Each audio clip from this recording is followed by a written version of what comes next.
नमस्कार विद्यार्थी मित्रांनो, मी खेमराज चामोर्शीकर तुमचं सर्वांचं टेस्ट सुपर सुपर कोचिंग मध्ये स्वागत करतोय. आज आपण मुख्यतः त्यावर फोकस करणार आहोत की जे विद्यार्थी सेल्फ स्टडी करतायत, पण त्या सेल्फ स्टडी करत असताना कुठं काही चुका होऊ शकतात का आणि कसं तुम्हाला योग्य मार्गाने जाता येईल. कारण थंबनेल पाहून काही जण कधी ना कधी शॉक झाले असतील की क्लास जॉईन केल्यामुळे सिलेक्शन होईलच याची गॅरंटी नाही. त्यातल्या त्यात सेल्फ स्टडी करणं हे सोपं पण नाहीये. पुस्तक वाचणं सोपी आहे आणि फक्त पुस्तक वाचणे म्हणजे अभ्यास करणे नाही. मी सुद्धा क्लास लावलेला आहे. मी क्लास लावलेला होता आणि त्यावेळेस माझ्या लक्षात आलं की हे सर्व पुस्तक वाचून मी स्वतः पण वाचून तर समजू शकतोय. पण ज्यावेळेस अटेम्प्ट दिला ना त्यावेळेस लक्षात आलं की नाही, हे फक्त पुस्तक वाचून ही परीक्षा पास होण्यासारखी नाहीये. कारण सिलेबस खूप मोठा आहे, अँबिग्युटी खूप जास्त आहे. आणि अशा वेळेस आपल्याला एकमेव काम करणार आहे रिझल्ट येण्यासाठी, ते म्हणजेच की आपली स्ट्रॅटेजी, आपला प्रॉपर रोडमॅप, प्रॉपर आपण अनालिसिस कसं करतो, ह्या सर्व गोष्टी. आज आपण अशा जगात जगतोय जिथं कंटेंट भरपूर आहे, काही कमी नाहीये. युट्यूबला जा, इंटरनेटवर जा, मार्केटमध्ये बुक्स प्रत्येक विषयाचे तुम्हाला भरपूर मिळतील. त्यामुळे कंटेंटची काही कमी नाही. पण या सर्वांमध्ये आपण कसा मार्ग काढतोय आणि अल्टिमेट काय आपल्याला रिझल्ट पर्यंत पोहोचायचंय. मग तो क्लास असेल नाही तर सेल्फ स्टडी, काय फरक पडतोय. त्यामुळे सेल्फ स्टडी जर तुम्ही करत असाल, थोडंसं काही गोष्टी आज सांगणार आहेत त्यावर फोकस करा. मी अजिबात क्लास लावायलाच पाहिजे किंवा सेल्फ स्टडीज करायला पाहिजे, आपलं इथं कोणता असा टेक्निकल भाग तर नाही आहे की आपला अभ्यास होणार नाही, क्लास लावायची गरज, मी असं अजिबात पण नाही. मला फक्त एवढं म्हणायचंय की आपल्याला शेवटी रिझल्ट पाहिजे. मग तुम्ही ते क्लास लावा किंवा नको लावा. आणि मला असं वाटतं की जेवढा माझा या परीक्षेचा अनुभव आहे किंवा आयुष्याचा अनुभव आहे, आयुष्यामध्ये पण सुद्धा तेच चालतं की it's all about probability, it's all about शक्यता. आणि जिथं तुमच्याकडे पर्याय आहे तिथं असा पर्याय तुम्हाला निवडायला पाहिजे जिथं शक्यता जास्त आहे. तुम्हाला रिझल्ट पाहिजे ना, जिथं शक्यता जास्त आहे ते निवडायला पाहिजे. आपल्याला एकमेव काम करायला पाहिजे, रिझल्ट ओरिएंटेड, बस. करेक्ट. तर तेच आपण डिस्कस करणार आहोत आणि हा सेशन मुख्यतः सेल्फ स्टडी करणाऱ्या विद्यार्थ्यांसाठी आहे की ते तुम्ही जर करत असता तर थोडेसे नेमका अभ्यास कसा करायला पाहिजे, काय करायला पाहिजे, कोणत्या चुका तुमच्याकडून होऊ शकतात ना, ह्या गोष्टी आज आपण चांगल्या डिस्कस करू. ठीक आहे. चला, मी माझा नंबर इथे दिलेला आहे. काही क्वेरीज असतील यावर डायरेक्ट कॉन्टॅक्ट करा.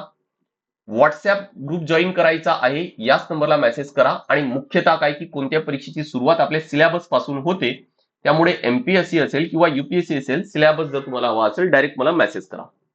यासोबत इथं टेलिग्राम चॅनल दिले, ज्यावर मी रेग्युलर माझ्या सर्व सेशनचे अपडेट्स आहेत, पीडीएफ आहेत, सर्व शेअर करत असतो. आणि इथं इंस्टाग्राम अकाउंट पण आहे, ज्यावर सुद्धा मी रेग्युलर कंटेंट टाकतो. इथं प्लेलिस्ट मिळेल, त्या प्लेलिस्ट मध्ये सुद्धा माझे एक्झाम ओरिएंटेड जे व्हिडिओज आहेत सर्व तुम्हाला ऍक्सेस करता येईल. बघा, सुरुवात करताना 2 प्रश्न मी तुम्हाला विचारतोय. सेल्फ स्टडी करून कोणी परीक्षा पास केलेली आहे का? तर आन्सर मिळेल हो, नक्कीच. इव्हन युपीएससीचा all India rank 1 Anuj Agnihotri त्यांनी पण म्हटलं की त्यांनी मोस्ट ऑफ द अभ्यास ना हा सेल्फ स्टडी म्हणून केलाय. कुठेतरी एक फाउंडेशनचा कोर्सवर कदाचित जॉईन केला होता आणि बाकीचा अभ्यास सर्व स्वतःच केले म्हणून. पण प्रश्न हा आहे की ते बहुतेक डॉक्टर आहेत. करेक्ट. तर काय त्यांची जेवढी बुद्धिमत्ता आहे तेवढीच बुद्धिमत्ता आपल्या सर्वांची आहे का? ही कमी जास्त आहे. लक्षात येईल मी काय म्हणतोय. त्यामुळे सेल्फ स्टडी जर करत असणार तर आपल्याला हा विचार करायला पाहिजे की आपला रिझल्ट येणे, त्यांचा आला म्हणून काय आपला येईलच का? त्यामुळे सेल्फ स्टडी करून परीक्षा पास केली आहे का? तर हो, आणि असे बरेच मिळतील आणि हे डुएबल पण आहे, हे शक्य पण आहे. करेक्ट. पण त्यातल्या त्यात हा पण प्रश्न विचारा की एका बाजूला सेल्फ स्टडी आहे, एका बाजूला क्लास आहे, आणि मी काय म्हटलं की प्रोबॅबिलिटीचा सर्व खेळ आहे ना. मग एक प्रश्न परत एक विचारा, कोणती संख्या जास्त आहे, सेल्फ स्टडी वाली की क्लास वाली? आणि सरळ आपल्या समोर डेटा राहणार. आपण आता डेटाच्या जगात जगतोय. कुठून रिझल्ट जास्त आहे? मला वाटतं की आपल्याला रिझल्टच्या दृष्टीने जायला पाहिजे. कारण सेल्फ स्टडी मध्ये प्रॉब्लेम आहे काय की गायडन्स नसतो, प्रॉपर एक स्ट्रॅटेजी मिळत नाही, प्रॉपर कोणी रोडमॅप आहे तो आपल्याला मिळत नाही. आपण फक्त पुस्तक वाचतो आणि सगळ्या भ्रमात राहतो. त्यातल्या त्यात हे लक्षात ठेवा की आपण अशा जगात जगतोय, मला वाटतं ऑलरेडी सांगितलं मी तुम्हाला की आपण कंटेंट हेवी आहोत. कंटेंट हेवी म्हणजेच काय की आता जिकडे तिकडे कंटेंटच कंटेंट आहे. युट्यूबला जा, भरपूर कंटेंट मिळतो. करेक्ट. इंटरनेटवर जा, भरपूर मिळतो. बुक्स आहेत, प्रत्येक विषयाचे भरपूर आहे. इथून 10 वर्ष आधी ही परिस्थिती एक्झॅक्ट उलट होती, पण आज तसं नाही. मग आजच्या या जमान्यात, या जगामध्ये आज तुम्हाला या कंटेंट मधूनही योग्य मार्ग काढायचा आहे. अदरवाईज तुम्ही सर्वच जर घेतो म्हटलं, ज्यावेळेस आमच्या वेळेस एक वर्ड होता, म्हणजे मी 15-16 त्या त्या पिरियडमध्ये ना एक वर्ड होता की ज्यावेळेस नोट्स कलेक्ट करण्याची विद्यार्थ्यांना खूप आवड असायची. आता मला वाटतं की युट्यूब व्हिडिओचा कदाचित तसा असेल. त्यामुळे त्या विद्यार्थ्यांना एक वर्ड होता, तो म्हणजे काय की याला ना कलेक्टर बनायचं नाही, याला ना नोट्स कलेक्टर बनायचे म्हणून. तर हा असं होत जात आहे. त्यामुळे या सर्व कंटेंटमध्ये तुम्हाला एक प्रॉपर रोडमॅप, प्रॉपर एक स्ट्रॅटेजी असणं फार जास्त गरजेचं आहे. त्यामुळे थोडंसं विचार करा की शेवटी आपल्याला रिझल्ट पाहिजे. तुम्हाला सेल्फ स्टडी जर करत असणार तर तेच मुद्दे आज मी डिस्कस करणार आहे की नेमकं काय करायला पाहिजे, तुम्ही योग्य मार्गाने जात आहे की नाही आहे, हेच आपण फोकस करणार आहोत. आणि आजचा सेशन पण ते सेल्फ स्टडी करणाऱ्यांसाठीच आहे. कारण जे क्लास लावतात त्यांना ना गायडन्स मिळतो, त्यांना एक एन्व्हायरमेंट मिळतो की नेमकं कसा अभ्यास करायला पाहिजे, कोणत्या भागावर जास्त भर द्यायचा आहे. कारण ते क्लासमध्ये शिकवलं जातं. प्रॉपर अनालिसिस आहे तो घेतला जातो. पीवायक्यू अनालिसिस आहे, पीवायक्यू सॉल्व्हिंग आहे, ह्या सगळ्या गोष्टी आहेत ना त्या क्लासमध्ये होतात. तिथून एक प्रॉपर स्ट्रॅटेजी आहे ती आपल्याला आखता येतात. यासोबत ना एन्व्हायरमेंट मिळतात, आपले सोबत जे अभ्यास करतात ते मिळतात, डिस्कशन होते, या सर्व बाबी होतात. बरोबर. पण सेल्फ स्टडीमध्ये ह्या गोष्टी कुठतरी कमी आहेत, ह्या आपल्याला समजून घेणं गरजेचं आहे. त्यामुळे सेल्फ स्टडी कधी करायला पाहिजे? Coaching not needed if. तुम्हाला कोचिंगची गरज नाही आहे जर, म्हणजे सेल्फ स्टडी कधी करायला पाहिजे, सिंपल आहे. कोचिंगची गरज आहे म्हणजे काय, ते सेल्फ स्टडी करायला पाहिजे जर if you can self discipline. पहिली गोष्ट, तुम्ही सेल्फ स्टडी करत आहात आणि खूप डिसिप्लिन आहेत, खूप डिसिप्लिन. तुम्हाला सिंपल सांगतोय, आयुष्यात आतापर्यंत सर्वजण 20 वर्षाच्या वर असतील हा व्हिडिओ पाहणारे, आयुष्यात कधीतरी एकदा तरी तुम्ही विचार केला असणार की मी सकाळी उठून व्यायाम करणार म्हणून. आणि ते खरंच किती दिवस केलंय? आणि जर नाही केलं असणार तर मला नाही वाटत. कारण व्यायाम एक अशी गोष्ट मला वाटते की जे ना खूप डिसिप्लिन व्यक्ती आहेत ना, तो करू शकतो आयुष्यभर किंवा काही महिने, काही वर्ष कंटिन्यू. जर तुम्ही तेवढे जर डिसिप्लिन असणार तर मला वाटतं की तुम्ही क्लास लावायला नाही पाहिजे, कारण तुम्ही स्वतः तेवढे डिसिप्लिन आहात. काही गरज नाही, कारण तुम्ही स्वतःचा प्लॅन बनवून ते फॉलो करू शकता. आणि सुरुवातीला ना सर्वच जण करतात बरं का. जिमचे पैसे देऊन 1 महिन्याचे किंवा 1 वर्षाचे पैसे देऊन 15 दिवस सर्वजण जाणारे भरपूर आहेत. मला वाटतं 99% आहेत. त्यामुळे तुम्ही जर सेल्फ डिसिप्लिन असणार तर मला वाटतं की तुम्हाला क्लासची गरज नाही. दुसरं अजून काय असायला पाहिजे यासोबत, if you can follow syllabus आणि पीवायक्यू प्रॉपरली. जर तुमची स्ट्रॅटेजी, तुम्ही अभ्यास सुरू केलेला आहे आणि तुमची स्ट्रॅटेजी, तुमची प्रायोरिटी हे जर बुक्सला जर असेल तर सोडून द्या आताच अभ्यास करणं. सिलेक्शन होणार नाही, आणि सिलेक्शन होईल तरी 5-6 वर्ष तरी लागेल. तुमची पहिली प्रायोरिटी ती असायला पाहिजे सिलेबस आणि पीवायक्यू यालाच. कशाला असायला पाहिजे? सिलेबस आणि पीवायक्यू. कारण जे बुक्स दिले ना ते काय आयोगाने नाही दिलेत. अरे ते कोणतरी माझ्यासारख्या एखाद्या लेखकाने लिहिले असणार. पण सिलेबस आणि पीवायक्यू, अरे हे आयोगाचे आहे, जिथून आपल्याला आयोग नेमकं काय विचारतोय, काय विचारल्या जाईल ना, हे सर्व लक्षात येत आहे.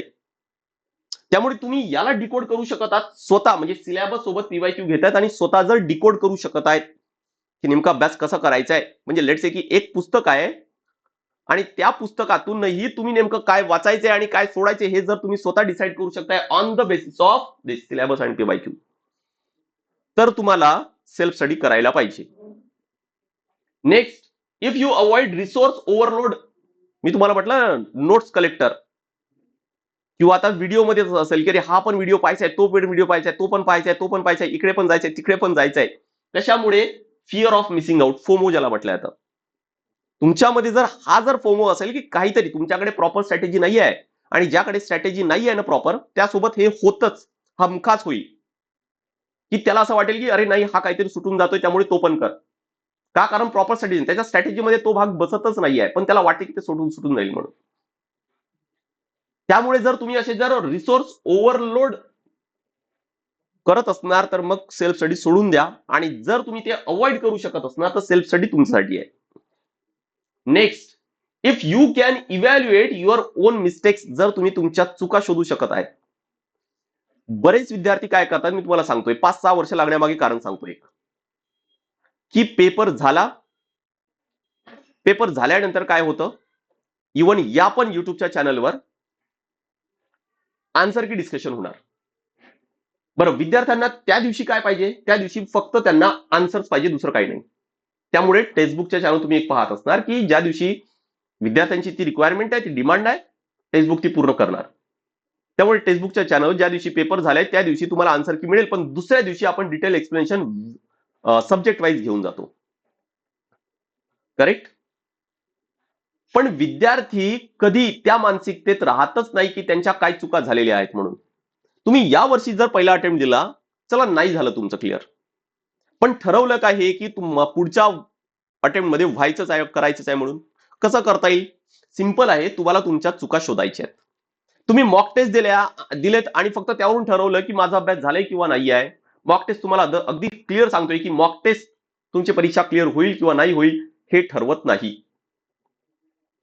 ते फक्त आणि फक्त आपल्याला मेंटली प्रिपेअर करायचं आहे आणि कोणता घटक आपला चांगला आहे, चांगला तयार झालाय, कोणता नाही झालाय, फक्त त्यासाठी आहे.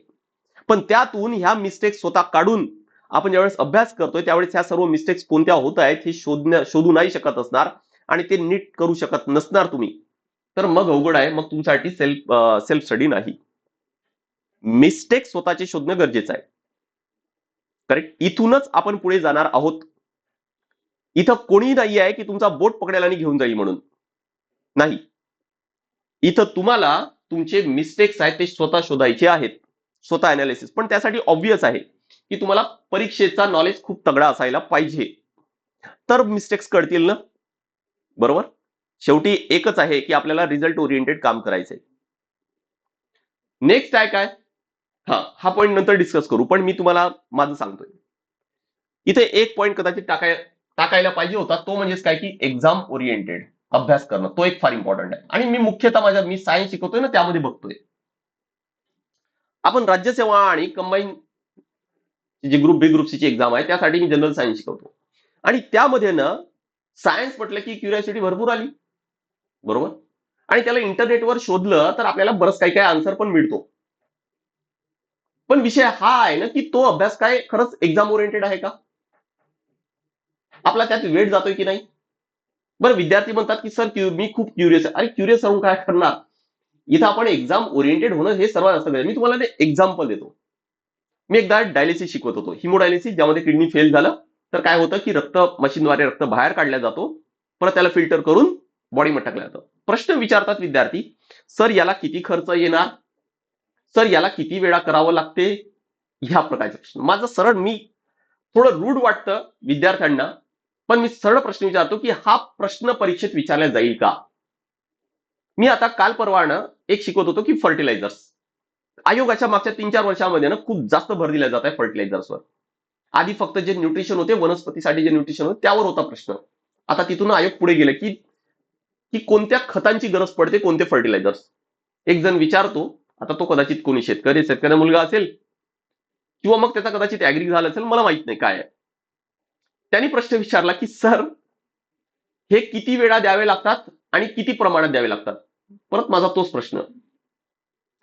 आपल्याला ना या परीक्षेमध्ये मास्टर की नाही करायचे कोणत्या सब्जेक्टमध्ये.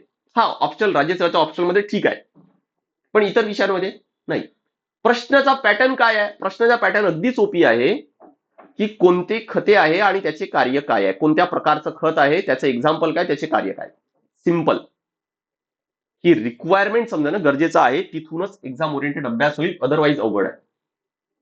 तुम्ही जर पुस्तकात दिले ते सर्व अभ्यास करतायत, तुम्हाला काहीतरी डोक्यात आलं म्हणून ते सर्व तुम्ही अभ्यास करताय, इंटरनेट तर आहेच ओपन, जे केलं सर्च, यातून तुमचा फक्त टाइम वेस्ट होईल. एक लक्षात ठेवा, मी तुम्हाला सिंपल सक्सेसचा फॉर्म्युला सांगतो, नेहमीच सांगत असतो. सक्सेस काय आपल्यासाठी? आपण इनपुट काय देतोय? आपण इनपुट देतोय वेळ, आणि आपल्याला आउटपुट मिळतायत ते म्हणजे मार्क्स.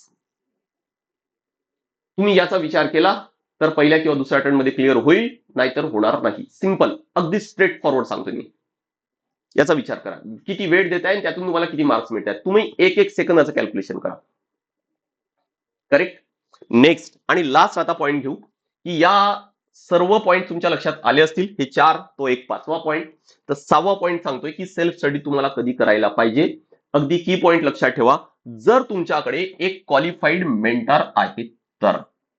मी काय म्हटलंय, याचा अभ्यास असा नाहीये की पुस्तक वाचलं आणि होणार नाही म्हणून. पुस्तक वाचून तुम्हाला सर्वच कळेल किंवा युट्यूबला व्हिडिओ पास सर्वच कळेल. पण या सर्वांमध्ये इम्पॉर्टंट आहे स्ट्रॅटेजी, रोडमॅप, प्रॉपर एक गायडन्स. आणि म्हणून सुरुवातीला काही महिने, काही दिवस तरी तुमच्याकडे एक मेंटॉर नाही, क्वालिफाईड मेंटॉर असणं गरजेचं आहे. तुमचा तो कदाचित भाऊ असेल, कोणी बहीण असेल ज्यांना या परीक्षेचा अनुभव आहे, कोणी मित्र असेल, कोणी लायब्ररीमध्ये ज्यासोबत अभ्यास करतायत, त्यांच्यासोबत तुमचं चांगलं आता बॉन्ड बनलाय आणि ते तुम्हाला गाईड करतायत. पण प्रयत्न हे करा की तो क्वालिफाईड असायला पाहिजे. आता क्वालिफाईड कसा? कालच्याच सेशनमध्ये एका पेड क्लासमध्ये हाच भाग घेत होतो मी. त्यांना पण हेच थोडं गाईड केलं मी की तुम्ही जर मेंटॉर म्हणून जर कोणाला कन्सिडर करत असणार तर कसं कन्सिडर करायचं की तो क्वालिफाईड असायला पाहिजे. मग एक विद्यार्थी विचारतो, सर त्यांनी किती अटेम्प्ट दिले असायला पाहिजे? मी म्हटलं की एक अटेम्प्ट दिल्यानंतर जर कोणी विद्यार्थी परीक्षा क्लिअर करतो किंवा इंटरव्ह्यू पर्यंत पोहोचतोय आणि कोणी आहे की ज्यांनी 5 अटेम्प्ट दिले तरी पण त्यांनी प्रिलिम सुद्धा क्लिअर झालेली नाही, कोणाला निवडणार? ऑब्व्हियस आहे पहिल्याला निवडणार. त्यामुळे अटेम्प्ट कोणी किती दिले हे मॅटर नाही करत. प्रयत्न हे करा की त्या विद्यार्थ्याने किंवा ज्याला तुम्ही निवडलेला आहे तो त्यांनी इंटरव्ह्यू दिलेला आहे की नाही, तो इंटरव्ह्यूच्या स्टेज पर्यंत पोहोचलेला आहे की नाही. कारण काय?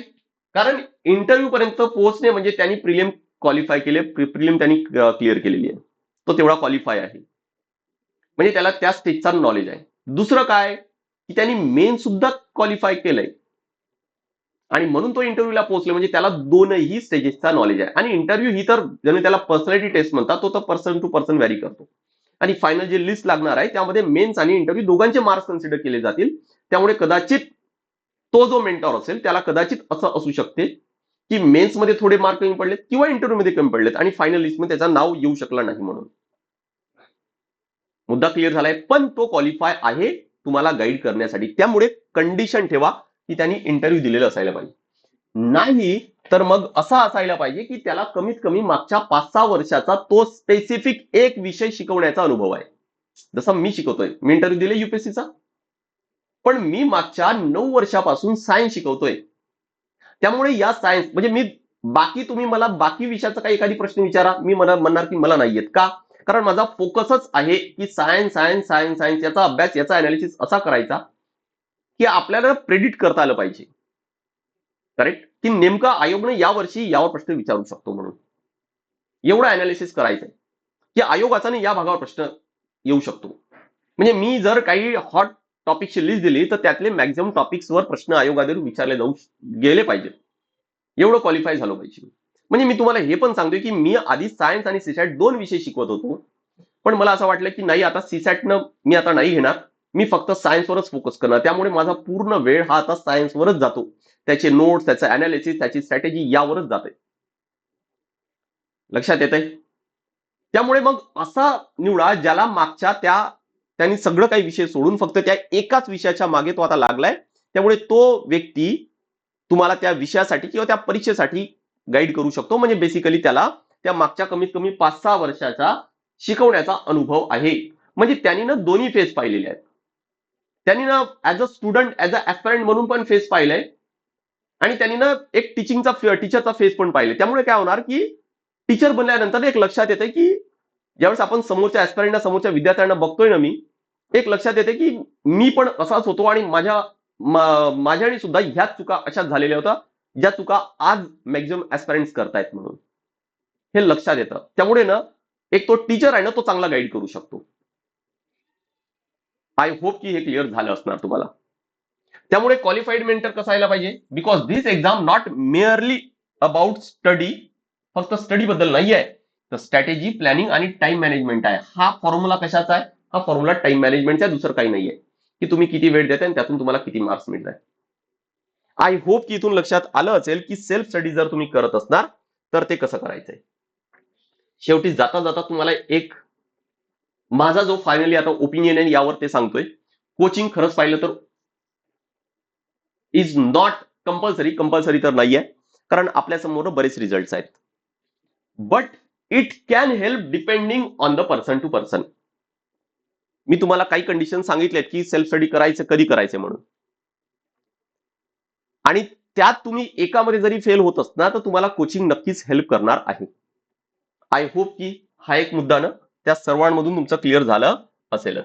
बाकी काही डाऊट्स असतील तर हा माझा नंबर आहे, यावर तुम्हाला कॉन्टॅक्ट करता येईल. आणि तुम्हाला ऑलरेडी म्हटलं मी की जर काही सिलेबस जरी तुमच्याकडे नसेल तरी पण मला मेसेज करा. यासोबतच बॅच जर तुम्हाला जॉईन करायची आणि प्रॉपर स्ट्रॅटेजी रोडमॅपने अभ्यास करायचा तर मग स्वराज्य बॅच आपल्याकडे राज्यसेवासाठी बेसिक पासून आन्सर रायटिंग प्रॅक्टिस आहे, ह्या सर्व गोष्टी. परत लक्षात ठेवा की आन्सर रायटिंग प्रॅक्टिससाठी भयानक डिसिप्लिन पाहिजे. भयानक म्हणतो मी. आन्सर रायटिंग प्रॅक्टिस हे खूप बोरिंग गोष्ट आहे. तुम्ही करून पहा, महिनाभर काहीतरी वाचून लिहून पहा, लक्षात येईल की नाही आता नाही होत म्हणून. करेक्ट. आणि कोचिंग इथंच कुठतरी मदत करतो. कोचिंग तुमचं पूर्ण बोट पकडून नाही घेऊन जाणार आहे. ठीक आहे. पण या ठिकाणी जिथं तुम्ही अडखळत आहात तिथं तुम्हाला नक्की मदत करेल. तुम्ही कुठं रोड भटकत आहात तिथं नक्की मदत करेल. करेक्ट. हा, तर बॅच आपल्याकडे स्वराज्य बॅच आहे, ज्यामध्ये आपले सर्व classes live plus unlimited recorded sessions असतात. यासोबतच मेंटॉरशिप प्रोग्राम आहे जे तुम्हाला फ्री आहे. 18 बुक्स इथं तुम्हाला मिळतील. प्रत्येक विषयासाठी डेडिकेटेड फॅकल्टी टीम आपल्याकडे आहे. टेस्ट सिरीज आहे, प्रॉपर आन्सर रायटिंग प्रॅक्टिस आहे, सर्व मिळेल. सोबत डिस्काउंट आणि नो कॉस्ट ईएमआय पण आहे. सोबत एक लक्षात ठेवा की राज्यसेवाचा जर तुम्ही अभ्यास केला तर बऱ्यापैकी तुमचा कंबाईनचा अभ्यास होऊन जातो. फक्त तुम्हाला त्याचे पीवायक्यू सॉल्व्ह करावे लागतील. आणि ना एक थोडासा अप्रोच आहे हा कंबाईनसाठी थोडासा चेंज करावा लागेल. अदरवाईज ना मोस्ट ऑफ द अभ्यास तुमचा राज्यसेवामधून होतोच कंबाईनचा. त्यामुळे मी तरी सजेस्ट करणार की जर बॅच जॉईन करत असाल तर मग राज्यसेवाची करा. करेक्ट. नेक्स्ट आहे काय की जर तुम्हाला कंबाईनची फक्त जॉईन करायची तर फार कमी किमतीमध्ये आहे आणि त्याचे फीचर्स तुम्हाला स्क्रीनवर दिसत आहे. भरपूर डिस्काउंट आणि नो कॉस्ट ईएमआय दोन्ही सोबत घेतले तर अजून भरपूर डिस्काउंट तुम्हाला मिळेल. चला नेक्स्ट सेशनला भेटूया. सेशन कसा वाटला नक्की चॅटबॉक्स मध्ये कळवा. बाकी स्क्रीनवर माझा नंबर आहे, त्यावर तुम्हाला कॉन्टॅक्ट करता येईल इतर कोणत्याही क्वेरीसाठी. This is all from my side. Thank you very much.